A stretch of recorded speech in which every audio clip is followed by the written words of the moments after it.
मायाको चिनो पनि एकैचोटि दिन्न माया चिनो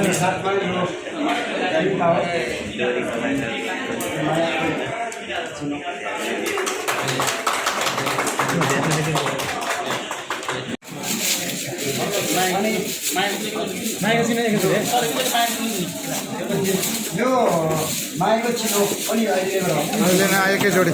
मायाको चिनो अब ट्विन टावरले पछिल्लो समस्या र चाहिँ यसमा यो ट्विन टावर यो मायाको चिनो रोटरी स्टार समाजको तर्फबाट र यसमा यो घडी पनि छ यो नेपालको समयअनुसार पनि बनाउन सकियो यहाँको समयअनुसार पनि बनाउन सकियो यसमा चाहिँ ब्याट्री सकियो भने ब्याट्री फेरि रेफिल गर्न पनि मिल्नेछ मलेसियाको चाहिँ ट्विन टावर यो हाम्रो कलाकार बहिनीको